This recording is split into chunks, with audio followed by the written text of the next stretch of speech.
아시겠습니다. 하나님,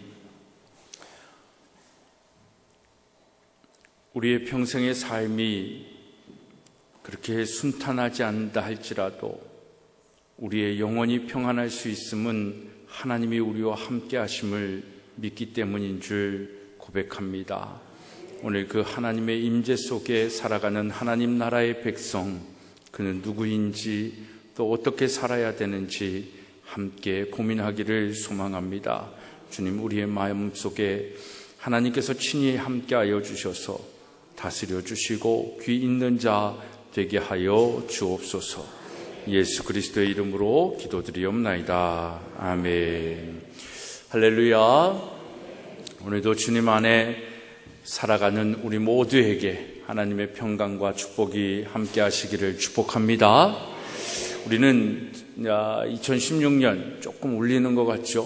좀 하반기에 들어서 계속해서 하나님 나라에 대하여 말씀을 나누고 알아가고 있습니다. 이제까지 나눈 하나님 나라에 대하여 우리가 한번 정리해 보는데, 아마 그 정리할 수 있는 모든 내용이 아까 찬양한 하나님의 꿈, 하나님의 나라, 그 찬양의 가사 안에 다 들어가 있는 것 같습니다. 먼저 하나님 나라는 바로 예수님께서 이 땅에 오셔서 많은 사람들에게 또 제자들에게 가르치신 가장 핵심 사상으로서 구약을 관통하는 사상이고, 하나님 나라, 하나님 나라, 이 하나님 나라를 어떻게든 이 땅에 이루게 하시려고 하는 그 하나님의 깨어진 마음, 그 사람들에게 회복의 은혜를 주시려고 우리에게 주신 하나님의 꿈, 하나님의 비전인 것입니다. 이 비전을 이루시려고 예수님은 이 땅에 오셔서 그날이 하나님의 나라가 임했다라는 것을 선언하시고, 이제 완성될 그 하나님의 나라를 위하여 이 땅에 오늘 예수 믿는 우리들이 어떻게 살아야 된다라는 것을 알게 하셨습니다. 그래서 그 예수 그리스도가 이 땅에 오심을 통하여 이 세상은 새로운 시대가 열렸습니다. 그러나 그 나라는 완성되어지진 않았습니다.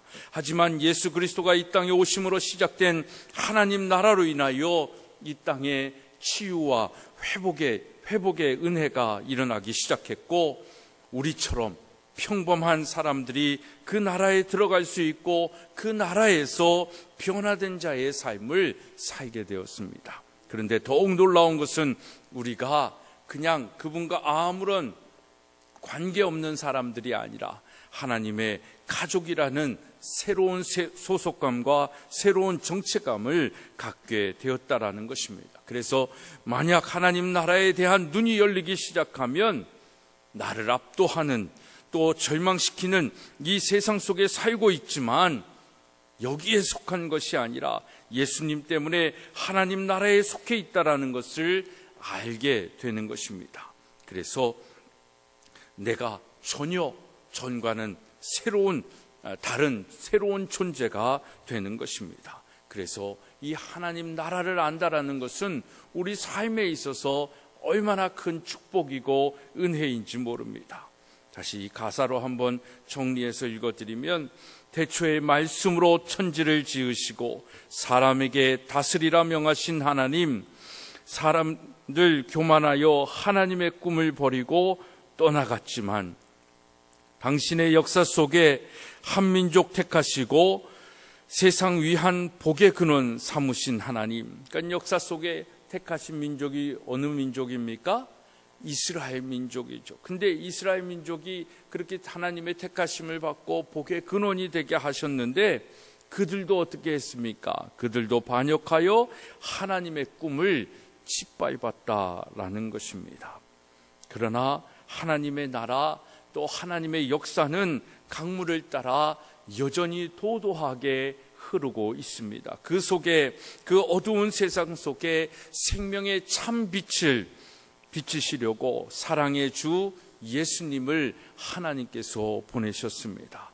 세상은 그 예수님도 십자가에 못 박아 죽게 만듦을 통하여 하나님의 꿈을 못 받고 거절하는 그러한 불순종의 모습을 보입니다. 하지만 죽으신 예수 그리스도는 그 죽음으로 생명을 다하신 것이 아니라 부활의 주로 우리에게 다시 생명으로 나타나신 줄 믿습니다. 그 부활의 주 메시아가 이 땅에 오셔서 우리에게 복음을 증거하셨고 하나님 나라를 가르쳐 주셨습니다.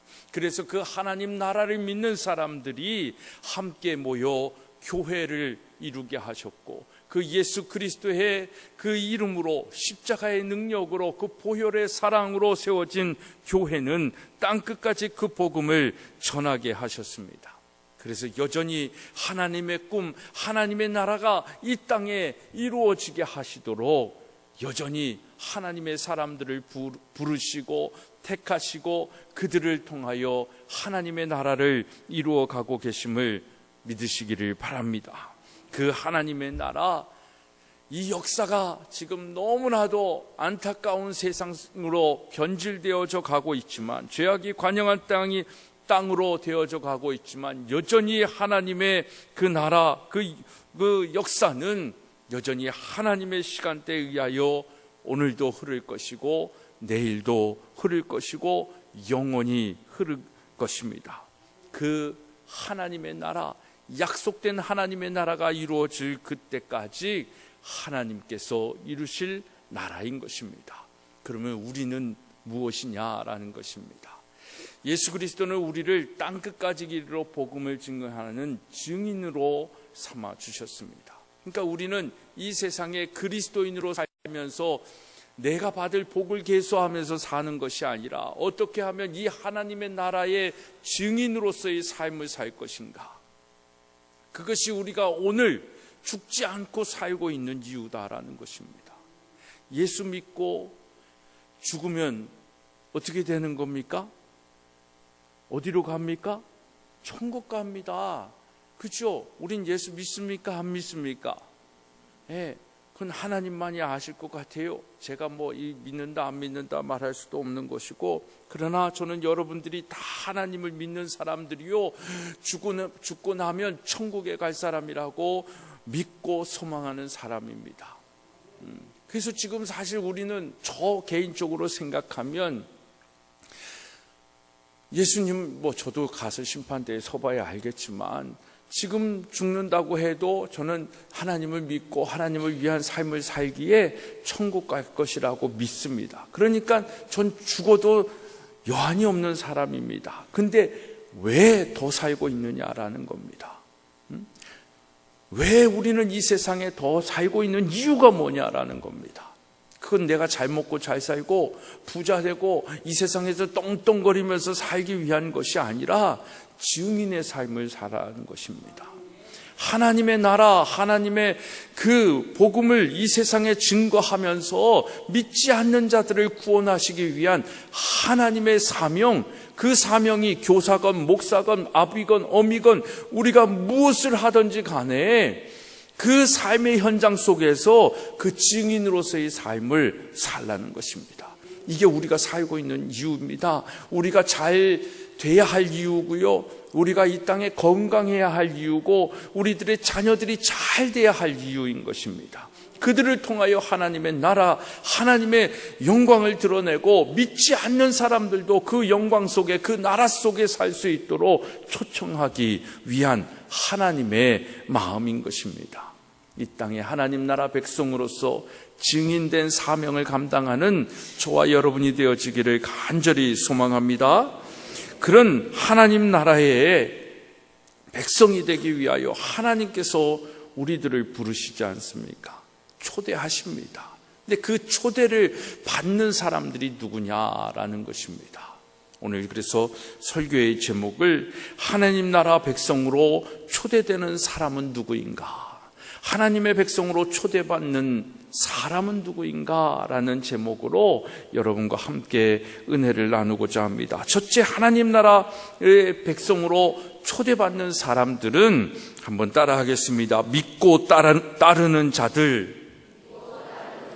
믿고 따르는 자들인 것입니다. 여러분, 마가복음뿐만 아니라 이 사복음서에 보면 예수님은 계속해서 비유로 말씀하십니다. 근데 비유는 우리의 이해를, 우리가 이해하지 못하는 것을 쉽게 이해할 수 있도록 돕기도 하지만, 어떤 때는 이 비유를 제대로 알아듣지 못하면 막 수수께끼 같고, 그 의미가 뭘까? 그냥 비유만 던져놓고 해설해 주지 아니하면 많은 사람들이 자기 생각하고 싶은 대로, 자기 생각대로 그 비유를 해석하는 것입니다. 설명하는 것입니다. 그래서 예수님이 비유로 말씀하시면 제자들이 잘 알아듣는 제자들이 없었습니다. 그래서 마가복음 4장에서 예수님이 첫째 비유를 들려주시자 제자들이 예수님께 왜 비유로 말씀하시냐라고 묻습니다. 우리 마가복음 4장 10절 12절 말씀 한번 찾아보겠습니다. 마가복음 4장 10절 12절 말씀 우리 한번 같이 읽겠습니다. 시작.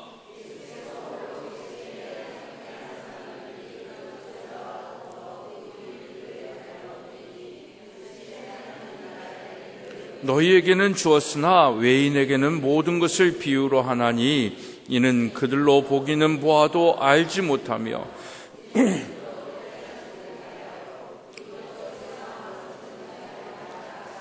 여러분, 이 말씀을 보면 예수님이 수수께끼처럼 어렵게 말씀하시는 이유가 사람들이 이해를 돕기 위한 것이 아니라 사람들이 회개하지 못하게 하려 함이다 라고 말씀하고 있습니다. 참 이상하지요? 이 말씀은 사실 성경에서 난제 중에 하나입니다. 이해하기 어려운 본문 가운데 하나이기도 합니다. 예수님은 비유로 말씀하시는 이유를 하나님 나라의 비밀은 하나님 나라에 들어온 사람들을 위한 것이기 때문이라고 밝히고 있습니다. 그러니까 여러분, 하나님 나라의 그 복음을 잘 이해하지 못하면 우리의 존재가 지금 누구다라고 생각을 해야 되냐면, 우리가 읽은 마가복음 4장 10절 12절의 말씀을 보면 외인이다라는 겁니다. 외인에게는 모든 것을 비유로 하나니 이는 그들로 보기는 보아도 알지 못하며 듣기는 들어도 깨닫지 못하게 하여 돌이켜 죄사함을 얻지 못하게 하려 합니다. 어떻게 보면 굉장히 무서운 말씀입니다. 그렇죠? 우리가 하나님 나라에 대하여 예수 그리스도께서 비유로, 천국의 비유로, 또 씨앗의 비유로, 많은 비유로 천국에 대하여, 하나님 나라에 대하여 말씀하셨는데, 그것을 우리가 잘 이해하지 못한다라고 하면 우리는 아직 믿음이 부족한 사람이다 그럴까요? 하나님을 잘 알지 못하고 잘 믿지 못하는 사람이다 라고 생각을 해봐야 되는 것입니다. 혹 우리가 교회는 다니고 있지만 외인처럼 존재할 수 있다라는 그 두려움을 가지고 있어야 되는 거예요. 그래서 우리는 하나님 나라를 알기 위하여 열심히 씨름하고 노력해야 되는 것입니다. 그러니까 오늘 이 4장 10절 12절의 말씀을 보면 하나님 나라는 누가 알 수 있냐면 하나님과 관계가 되어진 사람이 알 수 있는 것입니다. 그러니까 하나님 나라는요, 근본적으로 하나님과의 관계가 이루어졌느냐 안 이루어졌느냐라의 관점인 것입니다. 그러니까 하나님과 나와의 관계가 정말 아버지와 아들의 관계가 되어져 있으면 하나님 나라에 대한 이해가 쉽게 되어집니다. 그리고 그 하나님 나라를 추구하면서 살아갑니다. 근데 하나님과 나와의 관계가 나 중심적인 관계로 형성이 되어져 있으면 하나님의 나라에 대하여 별로 관심이 없습니다. 그러니까 복음이 이 땅에 어떻게 나타나야 되고 하나님의 교회가 어떻게 성장해 나가야 되는데 것에 대해서는 관심이 없어요. 그냥 하나님 믿고 내가 잘 되고 내가 복을 받고 내가 건강하고 내 자녀들이 잘 되는 것, 이것에 대한 관심을 가지고 있다면 우리는 본질적으로 하나님과 관계가 형성되어지지 않은 사람들이다 라고 생각해 볼 수 있습니다. 제가 단정 지을 수 있는 부분은 아니지만 그럴 수 있는 말씀이 아닌가라는 생각입니다. 그래서 하나님 나라는 근본적으로 하나님과 나와의 관계가 나 중심적이냐 하나님 중심적인 관계냐, 이것이 굉장히 중요한 것입니다. 하나님과의 관계 속으로 들어가는 것이기 때문에 단순히 우리가 하나님 나라를 호기심이나 어떤 지적 궁금증으로 이해하는 것은 하나님 나라를 알 수 없다라고 오늘 말씀하시는 것입니다. 하나님 나라를 알 수 없기 때문에 하나님 나라에 들어갈 수도 없다라는 겁니다. 그러니까 여러분, 예수 믿고 천국 간다라는 것 너무나도 명확한 명제이고 쉬운 이야기이지만 예수 믿는다라는 것을 너무 쉽게 생각하지 않았으면 좋겠습니다. 교회 다니는 것으로 여러분들이 예수 믿는 것이다라고 생각하면 착각할 수 있는 겁니다.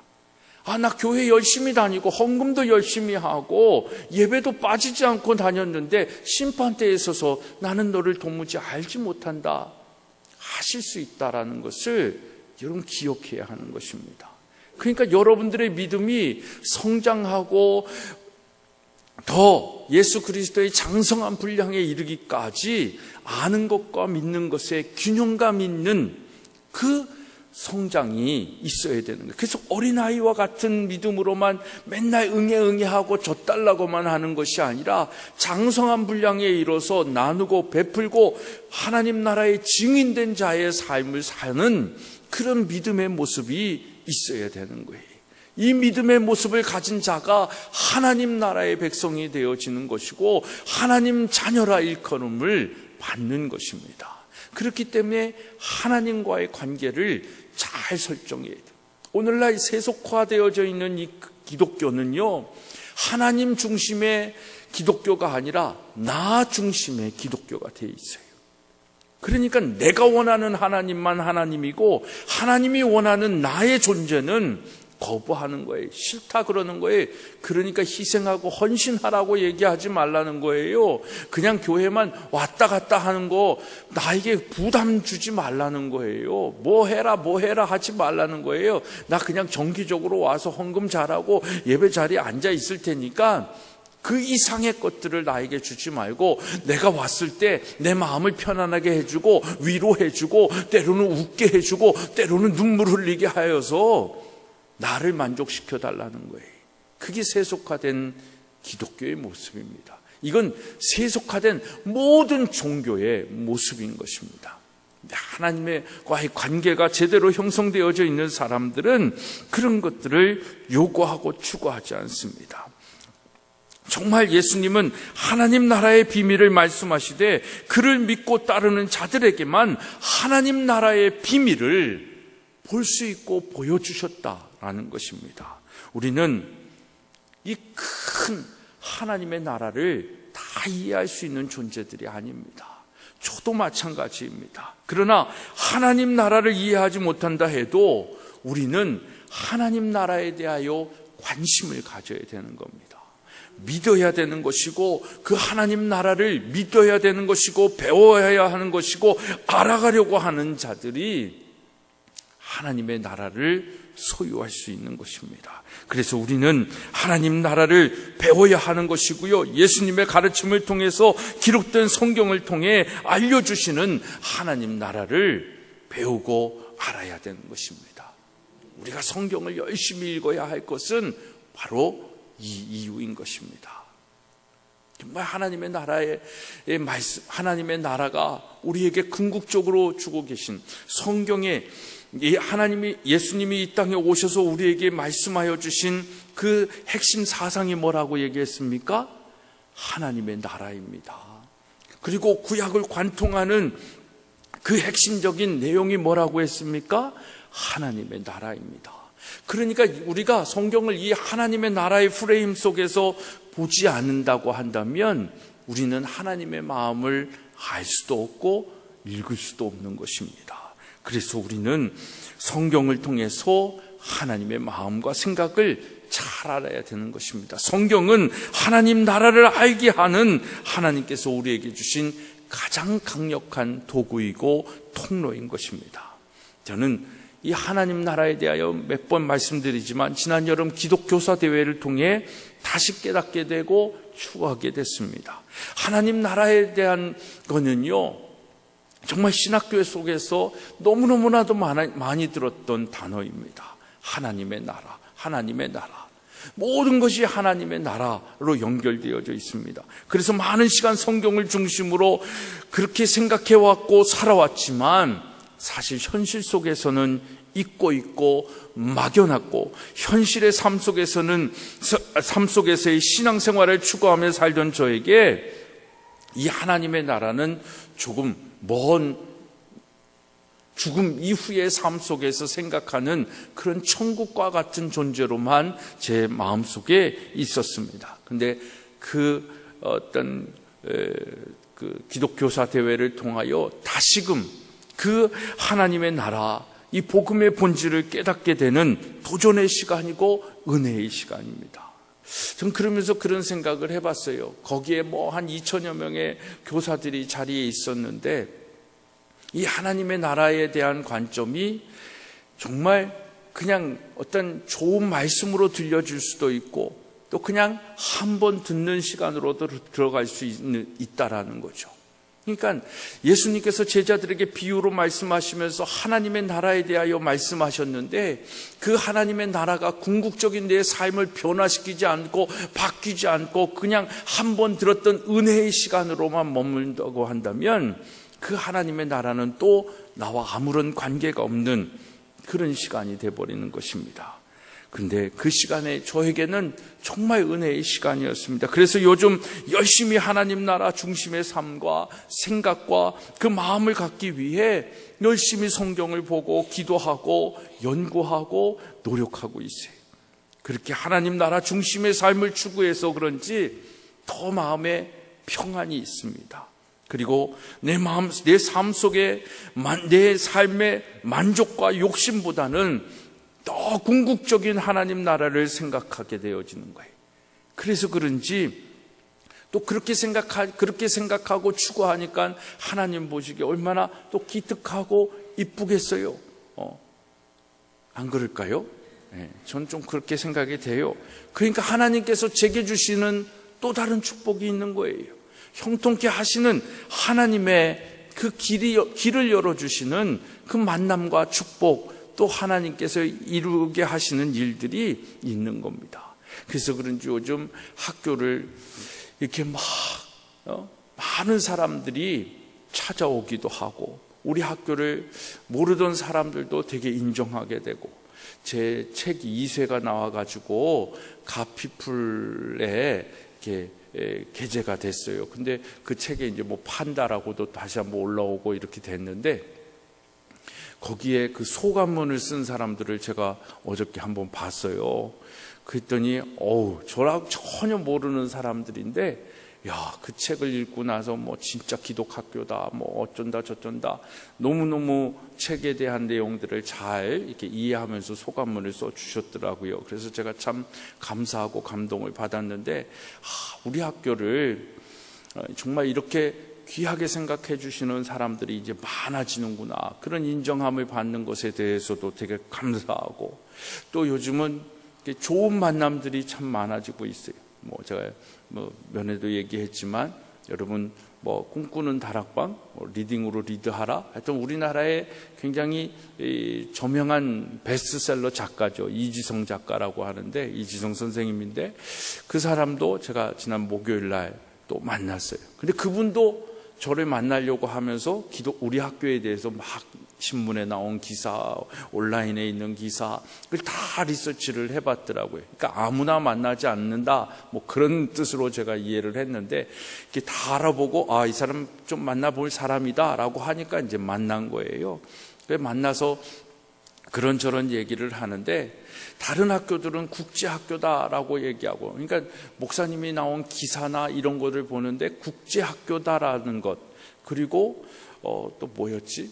하나가 없다라는 걸 보면서 참 이 학교는 특이하다. 그러니까 외국 유학 얘기가 없고 국제학교라는 타이틀이 아니다라는 것, 이걸 보면서 되게 특이한 학교다라고 생각을 했다라는 거예요. 그리고 학비가 굉장히 저렴한 것을 보면서도 그렇고, 그래서 굉장히 이 학교를, 제가 그분을 왜 만나고 싶었냐면, 그분이 지금 필리핀의 톤도라는 곳, 그리고 라오스라든지 제3국에 학교를 많이 세워요. 근데 학교를 많이 세우는 이유가 대한민국에서 그걸 해보려고 했는데 안 된다라는 거예요. 근데 그분이 꿈꾸는 학교가 우리 학교랑 되게 흡사합니다. 그 책을 읽어보면은. 그래서 저는 그 사람을 만나고 싶었던 이유가 당신이 추구하는 학교가 이 땅에 있습니다. 대한민국에 있습니다. 그걸 보여주고 싶었던 거예요. 그래서 참 만나기 쉽지 않은 사람인데 제가 지인을 통해서 한번 다리를 놔라 라고 얘기를 해가지고 이제 만나게 된 거예요. 그랬는데 더 이제 그런 좋은 얘기들을 해주시니까 제가 기쁘더라고요. 그리고 제가 얘기했어요. 당신이 꿈꾸는 학교 여기 있습니다. 정말 우리 한국에서도 그 학교를 하고 있습니다. 그러면서 차후에 한번 만나서 더 궁극적으로 우리가 학교를 세우는 일을 한번 해봅시다. 이제 이런 얘기까지 마무리하고 조금 더 그분도 저를 알고 저도 그분을 더 알아서 마음이 합쳐지면 진짜 그 일을 한번 해보기를 약속하면서 이제 12월에 다시 한번 만나기로 이제 그렇게 됐는데, 그런 속에서도 참 너무너무나도 저는 행복하고 감사하더라고요. 지금의 우리의 모습이 뭐 크고 광대한 것은 아니지만 작은 속에서도 하나님 나라를 추구하고 이 땅에 정말 교육을 위해서 무엇을 해야 할지를 알고 있기 때문에, 그분도 기존의 목사들한테 너무너무 실망을 많이 한 거예요. 대안학교들도 많이 찾아오고 국제학교들도 많이 찾아와서 가보기도 한 거예요. 뭔가 해보려고 한 거예요. 근데 그분이 결론 지은 건 뭐냐면 대한민국의 대안학교는 대안이 없는 학교다. 이렇게 결론을 지었더라고요. 그러니까 정말 대안학교라고 해가지고 가보는데 진짜 더 대안이 없는 학교가 대안학교다 이런데, 이 전인기독학교는 다르다라는 그런 생각을 하게 됐다라는 거예요. 또 제가 신학교 때 되게 좋아하는 선배인데 신촌에서 지금 목회를 하고 있어요. 근데 어저께 은송이가 논술 시험을 이제 연대로 가서 보느라고 시험장에 넣고 그 이제 목사님 교회에 가가지고 만났어요. 근데 그 신촌 중심에서 목회를 하는데 뭐 굉장히 이제 야성적인 분이세요. 복음도 굉장히 강력하신 분이고 나중에 한번 기회가 되면 오셔서 한번 말씀을 증거하게 하고 싶은데 그런 분입니다. 근데 그분이 그 신촌의 그 신촌과 이대 사이의 그 길거리에서 동성애 퍼레이드 할 때 반대 퍼레이드 하면서 복음을 선포하는 분이세요. 한번 유튜브에 가서 이규 목사 한번 쳐보면 아마 나올 겁니다. 근데 그분이 그것만 하는 것이 아니라 그 지역의 캠퍼스 속에서 하는데, 그렇게 커져 있는지 몰랐어요. 근데 또 어제 얘기를 듣는데 싱가포르에 있는 5대 부호 중에 하나가 자기 교회에 지금 그 아들이 다닌대요. 그래가지고 그걸 통해서 막 또 학교도 계획하고 있고 여러 가지 계획들을 하고 있는데, 그분은 대학생들을 훈련시키고 청년 직업 학교 같은 거를 이제 해가지고 진짜 그리스도인 사회인, 방성기 목사님 뭐 이런 분들하고 연결을 해가지고 하시는 분인데, 아무튼 그래요. 그래서 제가 우리 훈련된 그 믿음의 청년들 가운데 교사들을 좀 우리 학교로 보내달라고, 또 그런 선생님들이 있으면 좀 연결시켜달라고 그 얘기하러 간 거거든요. 근데 하나님이 벌써 이미 또 예비하신 그런 분들을 만나게 하시고, 그러니까 하나님께서 이 하나님의 나라를 향한 마음만 품어도 얼마나 하나님께서 직접 일하시는지 모릅니다. 그러니까 하나님과의 나와의 관계가 하나님 나라 중심으로 형성되어져 있느냐 안 되어져 있느냐, 이것이 얼마나 중요한지 모릅니다. 사랑하는 여러분, 하나님 나라를 추구하는 삶만 살아도 하나님께서 여러분들에게 복을 주심을 믿으시기를 바랍니다. 복받기 위해서는 아니지만 이렇게 하나님 나라를 위해 산다는 것은 우리 삶에 행복한 일이고 좋은 일입니다. 그렇기 때문에 우리는 하나님 나라를 알아야 됩니다. 알기 위해서는 공부도 하고 말씀도 듣기도 해야 되지만 먼저 무엇을 하고 해야 된다라는 거에 믿어야 한다라는 것입니다. 우리는 이해하기 위해 알려고 하지만 하나님의 나라는 우리의 지식으로, 우리의 이해로 다 이해할 수 있는 것도 아닌 것입니다. 그래서 예수님께서 이 땅에 오셔서 선포하신 하나님의 나라를 믿고 그 하나님 나라를 따르는, 순종하는 믿음의 삶을 사는 것, 이 사람을 하나님께서 하나님의 나라의 백성으로 초대해 주시는 것입니다. 내가 알고 이해한 것, 내가 이해되어진 것을 믿겠다라고 하는 것처럼 미련하고 무식한 사람들이 없습니다. 이해되어진 건 더 이상 믿음의 대상이 될 수가 없는 거예요. 이해되어지지 않지만 이해할 수 있는 내 지식으로 이해할 수 없는 것임에도 불구하고 여전히 존재감을 느낄 수 있는 그 하나님을 믿고 따라가는 것, 그리고 믿었을 때 이해되어지는 그 놀라운 진리들, 그것들을 소유하고 가는 사람들이 그리스도인인 것입니다. 이렇게 하나님과 믿음의 관계가 이루어질 때 하나님의 나라를 볼 수 있고 알게 되는 것입니다. 오늘 우리가 하나님 나라를 믿고 따르는 자가 되어 하나님 나라에 초대받는 우리 모든 성도님들이 되어지기를 주님의 이름으로 축복합니다. 둘째, 하나님 나라에 초대되는 사람은 어린아이와 같은 사람입니다. 마가복음 10장 13절로 16절의 말씀을 우리 한번 찾아보겠습니다. 같은 복음서니까 우리 10장 13절로 16절의 말씀입니다. 우리 함께 큰 목소리로 읽습니다. 마가복음 10장 13절로 16절. 사람들이 예수께서 만져주심을 바라고 어린아이들을 데리고 오매 제자들이 꾸짖거늘 예수께서 보시고 노하시어 이르시되 내게 오는 것을 용납하고 금하지 말라. 하나님 나라가 이런 자의 것이니라. 내가 진실로 너희에게 이르노니 누구든지 하나님 나라를 어린아이와 같이 받들지 않는 자는 결탄코 그곳에 들어가지 못하리라 하시고 그 어린아이들을 안고 그들 위에 안수하시고 축복하시니라. 여러분, 예수님이 계시는 곳에 항상 어른들이 왔잖아요. 근데 어른들이 오니까 또 자녀들도 데리고 오잖아요. 왜냐하면 그 예수님의 옷깃만 스쳐도, 예수님께서 손으로 한번 머리만 쓰다듬어도 얼마나 큰 축복이라고 생각을 했겠습니까? 그러니까 자기들도 오는 것도 중요하지만 어린아이들도 데리고 왔다라는 것입니다. 근데 이걸 불편하게 생각한 사람들이 바로 제자들이에요. 제자들은 어린아이들이 오는 것에 대하여 좀 불편했습니다. 왜냐하면 그들은 어른들이 와야 자신들이 더 유명해지고 자신들이 원하는 것을 얻을 수 있는데 아이들은 시끄럽기만 하고 전혀 도움이 되지 않는다라고 생각할 수도 있고, 어떤 일에 있어서 불편함을 준다고 생각하여 어린아이들을 데리고 오는 것, 이것을 별로 좋아하지 않았던 것 같습니다. 그래가지고 그 마음을 아시고 예수님께서 그 제자들을 꾸짖어 말씀하시는 겁니다.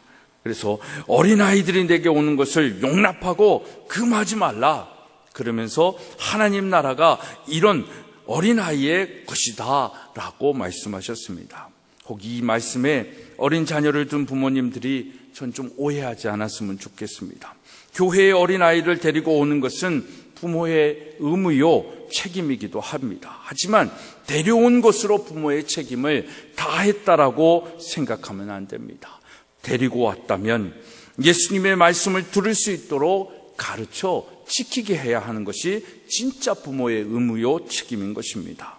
설교가 아이들에게 어렵고 길게 느껴질 수 있습니다. 그래도 그것을 참고 들을 수 있도록 잘 가르치고 양육해야 하는 것입니다. 우리 교회도 정말 이 지역치고는 어린아이들이 참 많은 교회입니다. 그러니까 예배 드리다 보면 당황스러울 때가 있습니다. 제가 설교하다가도 막 헉헉할 때가 또 있습니다.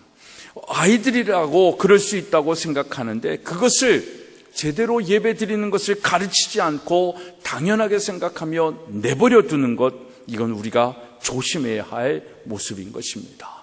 예수님이 어린아이가 오는 것을 금하지 말고 꾸짖지 말고 용납하라는 말씀을 예배 드리러 오는 것을 금하지 말라는 것이지, 예배 가운데 마음대로 하는 것 내버려 두라는 것은 결코 아니라는 것을 우리는 알아야 됩니다. 그리고 무엇보다도 예수님이 말씀하신 것은 어린아이들의 행동이 아니라 어린아이가 가지고 있는 특성입니다. 그걸 우리는 잘 알아야 됩니다. 요즘 아이들은 좀 아닌 것 같기도 하지만 어린아이라 하면 우리가 그들의 특성을 제일 먼저 얘기할 수 있는 게 뭡니까? 순수하고 무엇이든지 잘 듣고 배우고 배운 대로 행동한다라는 것 아니겠습니까? 하지만 이 말씀의 의미는 또 다른 어린아이의 모습을 우리에게 말씀하고 있습니다. 바로 어린아이가 가지고 있는 특성 중에 하나는 뭐냐면요, 자기 방어 능력이 없다라는 거예요. 자기 방어 능력이 없는 존재를 어린아이와 같다라고 표현을 하는 것입니다. 그래서 아이들은 어른이 될 때까지 어른의 보호를 받는 것입니다. 어린아이와 같다라는 것은 자기를 보호하고 지킬 수 있는 그 무엇이 특별하게 어떤 별달리 없는 그런 사람들을 의미하는 것입니다. 사랑하는 여러분, 여러분은 여러분들을 보호하고 지키는 것이 무엇이다라고 생각하며 살아가고 있습니까? 이 험한 세상을 무엇으로부터 보호받기 위하여 준비하고 모으고 갖추고 있냐라는 질문입니다. 그것이 혹 재산입니까? 권력입니까? 건강입니까? 자녀입니까? 사람들은 자신의 능력이, 가정의 배경이, 경제적 능력이 권력의 자기를 지켜주는 보호수단이다라고 생각을 합니다.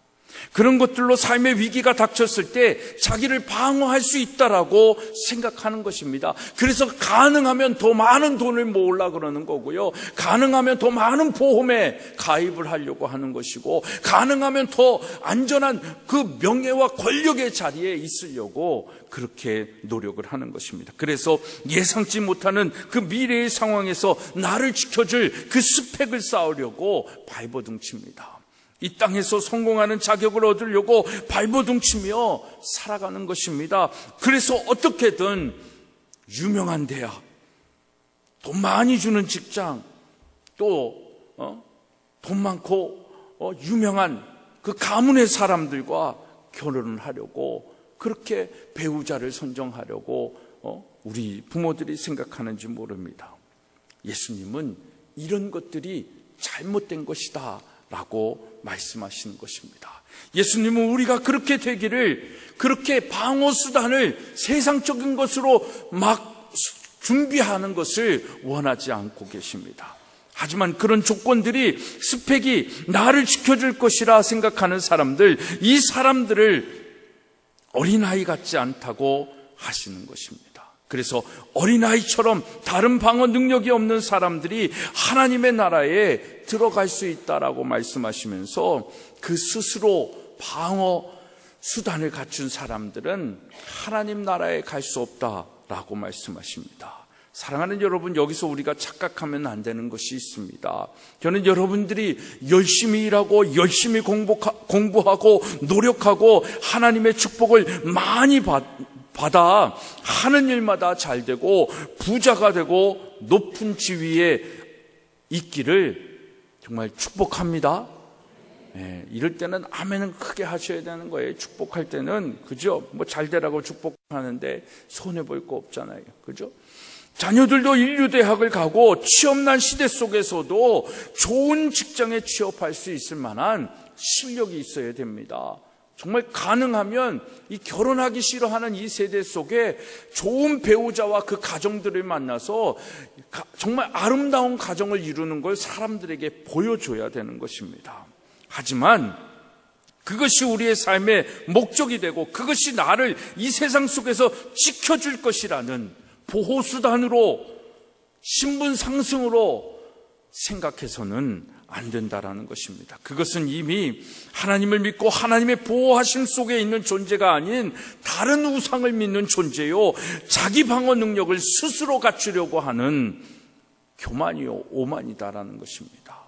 사랑하는 여러분, 우리 인생을 지켜주시고 방어하시는 이는 오직 하나님이심을 믿으시기를 바랍니다. 우리 가정을 보호해 주는 것은 돈과 보험이 아니라 예수님이심을 믿으시기를 바랍니다. 내 스펙이, 내 외모가, 내 가정적 배경이 나를 지켜주지 못합니다. 그러니 너무 부모가 자녀들에게 보호수단이 되려고 하지 않았으면 좋겠습니다. 오히려 믿음을 유산으로 주어 자녀들에게 가장 안전수단이요 보호방법이 되어지는 하나님을 알게 하는 것이 중요한 것입니다. 그것만 알면 여러분들이 주려고 하고 여러분들이 채워주려고 하고 여러분들이 보호하려고 하는 것보다 더 안전하게 더 하나님께서 지켜주시고 보호하여 주실 줄로 믿습니다.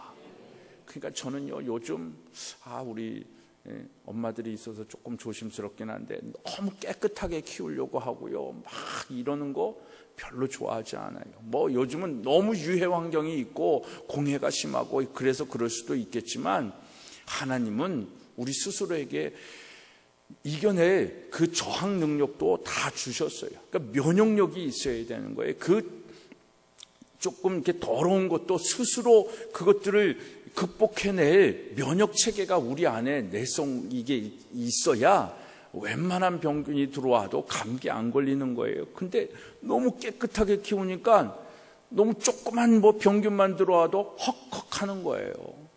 아닌가요? 잘 모르겠어요. 저는 우리 애들을 그렇게 키워가지고 병원 안 가요. 쟤네들 감기도 잘 안 걸려요. 이렇게 교만하면 또 안 될지 모르겠지만 아무튼 그렇다라는 겁니다. 그러니까 물론 잘 조심하고 잘 키워야 되겠죠. 그러나 너무 세상적인 것에 막 전전긍긍하면서 먹을 것도 안 먹이고 이러지 않아도, 불량식품도 좀 먹어봐야 되는 거고요. 그냥 그렇게 막 살아도 땅에 있는 것도 좀 주워 먹어도 되고요. 그렇게 살아도 다 하나님께서 지켜주시고 보호하여 주심을 믿는 것, 그렇게 키워야 되지 않을까 싶은 것입니다. 그러니까 너무 제 얘기의 중심은 너무 부모가 자녀들에게 어떤 안전지대로 보호수단으로 내가 해줄 수 있는 모든 것을 하겠다라고 하는 것, 그거 안 했으면 좋겠다라는 겁니다. 하나님이 해주실 영역이 분명히 있음을 우리는 알아야 하는 것입니다. 그보다 더 우리가 심어줘야 할 아이들의 보호막, 그 안전체계는 뭡니까? 하나님이십니다. 예수님이십니다. 혹이나 좀 아파요. 아파도 천국 가잖아요. 그것이 중요하지, 정말 건강하게 살고 배부르게 살고 지옥 가면은 뭐 할 거냐라는 것이죠. 우리가 물려줘야 하고 우리가 가르쳐주고 지키게 해야 할 것은 바로 믿음의 유산임을 믿으시기를 바랍니다.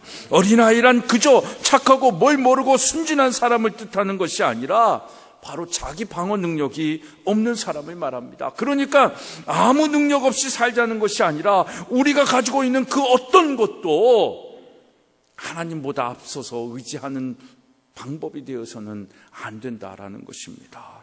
그것들을 통해서 하나님께 영광을 돌리고 내 삶의 의미를 찾을 수 있지만, 그것이 나를 방어해주고 나를 안전지대로 이끌어주는 것은 아니라는 것을 알아야 됩니다. 나를 지켜주시는 분은 오직 예수 그리스도 외에는 없다는 것, 이것이 하나님 나라에 속한, 하나님 나라로 초청받는 사람들의 특징인 것입니다.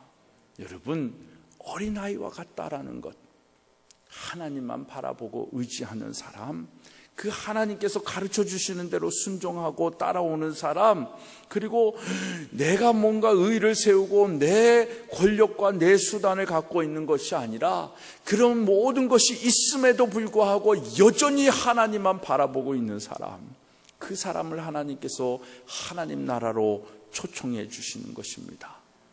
오늘 그것에 초청받을 수 있는 저와 여러분의 모든 믿음이 되어지기를 소망합니다. 셋째로, 하나님 나라에 초대되는 사람은 대가를 지불하는 사람입니다. 마가복음 9장에는 우리가 아주 싫어하는 말씀이 나옵니다. 만일 내 손이 너를 범죄하게 하거든 어떻게 하라? 찍어버려라. 만일 내 발이 너를 범죄하게 하거든 어떻게 하라? 찍어버려라. 만일 너의 눈이 너를 범죄하게 하거든 어떻게 하라? 빼버려라. 잘하시네요. 한 손, 한 다리, 한 눈으로 하나님 나라에 들어가는 것이 두 손, 두 다리, 두 눈으로 지옥에 던져지는 것보다 낫다라는 겁니다. 참 두려운 말씀이죠. 어려운 말씀입니다. 우리 중에 우리 죄로 인해 지금 팔이 없거나 다리가 잘린 사람이 있습니까? 없지요. 그렇게 보면 우리 중에 예수님의 말씀에 순종한 사람이 저를 비롯해서 한 사람도 없는 것입니다. 만약 우리가 이 말씀에 순종한다면 저는 지금 한 눈이 아니라 두 눈이 다 빠져야 되고, 귀도 없고 또 손도 없고 발도 없고, 아마 지금 이렇게 말할 수 없게 입도 벙어리가 된 그런 사람이 돼 있지 않을까 싶습니다. 또 계속해서 마가복음 10장에 보면 예수님이 제자들에게 재물이 있는 자는 하나님의 나라에 들어가기가 어렵다고 말씀하시면서 그 어려운 정도가 어떤 비유를 드십니까? 낙타가 바늘귀로 나가는 것이 부자가 하나님의 나라에 들어가는 것보다 쉽다라고 말씀하십니다. 그러니까 부자가 하나님 나라, 돈을 의지하면서 사는 그 부자가 하나님 나라에 들어가는 것이 오히려 낙타가 바늘귀로 들어가서 통과하는 것이 더 쉽다라고 말씀하시는 것입니다. 여러분, 이 말씀들의 의미는 무엇입니까? 우리는 재물도 다 버리고 팔, 다리도 다 잘라야 하나님 나라에 들어갈 수 있다라는 말씀입니까? 결코 그런 의미는 아닙니다.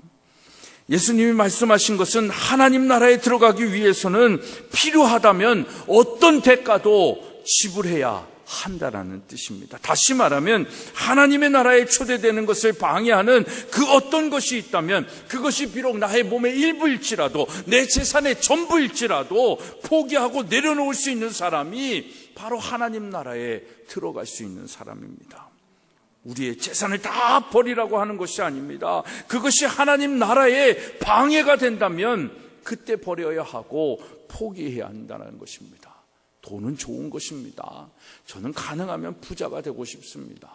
정말 많은 돈을 가지고 더 이 학교를 위하여 정말 많이 사용하고 싶고, 또 다른 학교들을 좀 어떻게 해보고 싶은 그런 사람입니다. 그러나 돈의 욕심이 있어가지고 막 나 몇 억이 모였어, 난 100만 불의 부자야, 이거 자랑하기 위해서 돈을 갖고 싶은 마음은 정말 눈꼽만큼도 없습니다. 부모님이 물려주실 유산이 있는지 없는지도 잘 모르겠지만, 그거 받는다고 해도 그것으로 내가 부를 축적하고 쌓아놓을 마음은 눈꼽만큼도 없습니다. 그러나 주신다고 한다면 정말 하나님 나라를 위하여 마음껏 쓰고 싶은 마음은 있습니다. 그러니까 부모님이 유산을 좀 많이 줬으면 좋겠어요. 있는지도 없는지도 모르겠지만 하여튼 그렇습니다. 또 정말 어떻게든, 그러니까 돈을 내 삶의 자랑이나 보호수단이 아니라 하나님 나라의 확장을 위하여 하나님께서 주시는 축복이라고 하면 돈은 우리에게 필요한 것입니다. 좋은 수단이고 하나님 나라를 위하여 일할 수 있는 통로가 되는 것입니다. 그러나 그것을 움켜쥐기 위하여 생각하고 그걸 조금 더 벌기 위하여 발버둥치고 하나님 나라와는 전혀 상관없는 그런 삶을 산다고 한다면 돈은 축복이 아니라 저주가 될 수 있는 것입니다. 여러분, 하나님 나라에 들어가는 자는 하나님 나라에 들어가는 가치가 매우 귀하기 때문에 이것을 방해하는 그 무엇이 있다 할지라도, 돈 아니라 내 팔이라 할지라도, 내 눈이라 할지라도, 내 귀, 내 입이라, 내 발이라 할지라도, 그것을 없애다 할지라도 하나님 나라에 들어가야 된다는 말씀입니다. 그리고 이 10장의 부분에 보면 이 부자를 비유하면서, 하나님 나라 비유하시면서 그 앞부분에 나오는 대목이 뭐냐면 부자 청년 이야기입니다. 부자 청년인데, 이 사람은 유대인인데 어떻게 하면 영생을 얻을 수 있을까라는 질문을 가지고 예수님 앞에 나아갑니다. 그리고 예수님이 너가 그렇게 되려면 계명을 지켜라 라고 얘기하니까 자신이 있었어요. 그래서 말합니다. 예수님 앞에 당당하게 얘기합니다. 저는 그 계명을 잘 지켰습니다. 하나님도 잘 섬겼고요, 부모님도 잘 섬겼고요, 정말 율법이 얘기하는 모든 것을 잘 지켰습니다. 대단한 믿음이죠. 대단한 삶을 산 거죠. 그 예수님 앞에서 나 계명을 지켜라 그러는데 나 계명 다 지켰습니다라고 대답할 사람이 여기 있겠습니까? 저도 자신이 없습니다. 근데 이 사람은 그걸 지금 당당하게 얘기를 하는 거예요. 그런 예수님 앞에 그렇게 당당하게 정말 그것만, 그 조건이 영생의 조건이라면 내가 하겠습니다, 난 다 해왔습니다 하는데, 그러고 나서 예수님께서 또 한 가지를 던집니다. 그 한 가지가 그 인생의 핵심이죠. 그게 뭐냐면 너가 많은 것을 가졌으니까 그 가진 것을 팔아서 가난한 자들에게 나누어 주어라 라고 말씀하십니다. 그때 이 청년이 어떻게 합니까? 오늘 그 말씀에 보면 재물이 많음으로 슬픈 기색을 하고 근심하며 갔다라고 이야기하고 있습니다. 재물이 많기 때문에 그것을 나누고 베풀어줘서 하나님 나라 백성이 되어지는 그 영광스러움으로 하나님께서 예수님이 초대하고 있는데, 그것이 많은 것이 오히려 근심이 된 거예요.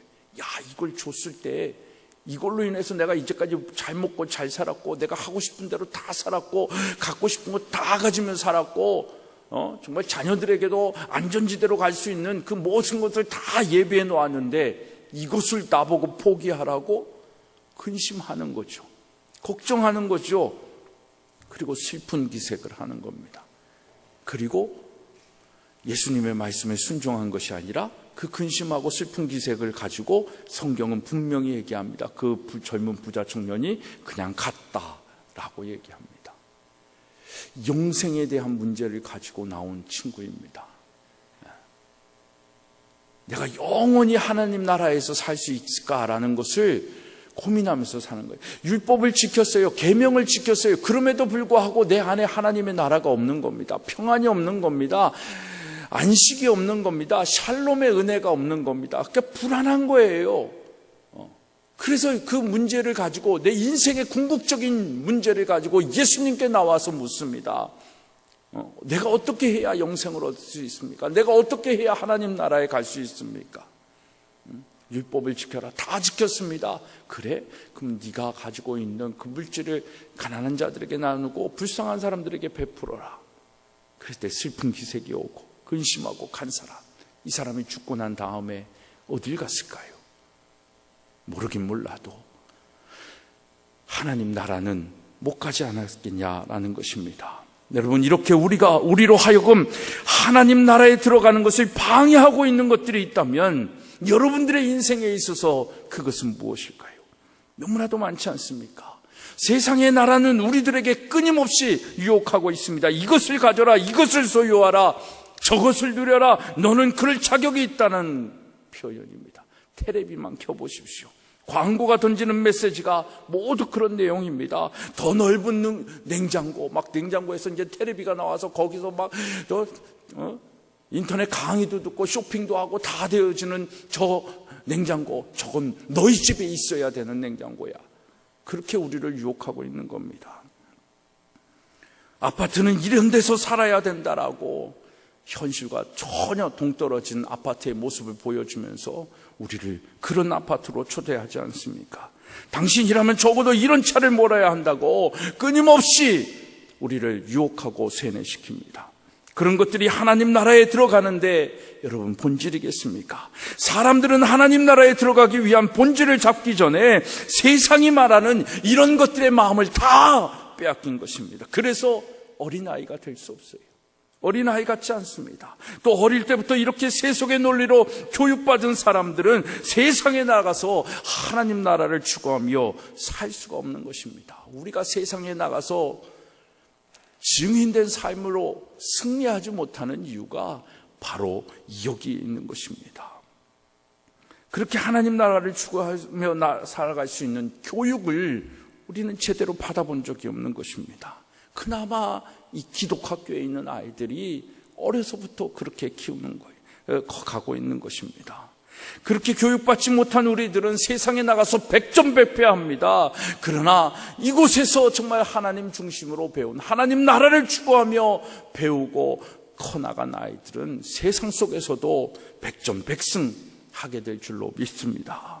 능력 있게 살지 못하는 그 이유가 우리가 세상의 논리로 하나님 나라를 추구하며 살지 못하고 있기 때문입니다. 스펙을 쌓아야 하고 세상에서 이야기하는 것들을 다 추구하고 얻고 누려야 된다라고 하나님을 믿으면서도 그렇게 생각하며 살아갑니다. 그런데 하나님은 우리에게 뭐라고 얘기하십니까? 먹는 것과 마시는 것, 입는 것 염려하지 말라고 합니다. 그러면서 먼저 그의 나라를 구해라. 그러면 이 모든 것을 다 더하여 주신다라고 약속하십니다. 이 약속을 믿고 하나님 나라를 추구하지 못하게 하는 그 어떤 것도 포기하고 버릴 수 있는 그 사람이 바로 하나님 나라에 초대받고 초대되는 사람인 것입니다. 사랑하는 여러분, 여러분은 어느 나라에 속하겠습니까? 여러분은 하나님 나라에 초대받을 수 있는 사람입니까? 인간의 나라에 속할 것인지 하나님 나라에 속할 것인지는 우리 자신의 선택에 달려 있습니다. 분명한 사실은 두 군데 모두 속할 수 없습니다. 회색지대라는 것도 있지 않습니다. 예수님이 때가 찼다, 하나님의 나라가 가까이 왔다라고 말씀하실 때 그 하나님의 나라는 이 땅을 지배하고 있던 인간의 나라, 세상의 나라, 사단의 나라에 반대되는 나라인 것입니다. 이것은 완전히 다른 종류의 나라입니다. 하나님은 바로 그 나라로 우리를 초청하고 계십니다. 우리가 세상의 나라, 인간의 나라, 사단의 나라에 관심을 갖고 있다면 우리는 교회를 다녀도 여전히 삶의 불안함에 압도당한 채 날마다 근심하고 걱정하고 염려 속에 두려워하며 살게 될 것입니다. 그러나 하나님 나라에 초대받을 예수님을 믿고 따르고 어린아이 같은 자가 되고 대가를 지불하는 사람이 된다면 그 어떤 삶의 위기가 와도 하나님이 지키시고 보호하시고 책임지는 삶을 살게 될 줄로 믿습니다. 오늘 저는 여러분을 그 영광스러운 나라로 초청하고 싶습니다. 우리 모두가 하나님 나라에서 영원히 살 수 있는 사람 되어지기를 주님의 이름으로 축복합니다. 기도하시겠습니다. 하나님, 오늘도 우리에게 주신 이 하나님 나라에 대한 소망을 갖고 하나님 나라에 초청받고 초청되어지는 그 믿음을 가지고 어린아이와 같고 정말 이 세상의 것들을 다 포기하고 내려놓을 수 있고 그 대가를 치를 수 있고 그 대가를 치른 이후에 하나님이 주시는 그 축복을 받을 수 있는 주인공들 되어지기를 소망합니다. 오늘도 우리를 그 하나님 나라로 초청해 주셨는데 정말 그 하나님 나라의 주인공들 다 되게 하여 주옵소서. 예수 그리스도의 이름으로 소망하며 축복하며 기도드리옵나이다. 아멘. 우리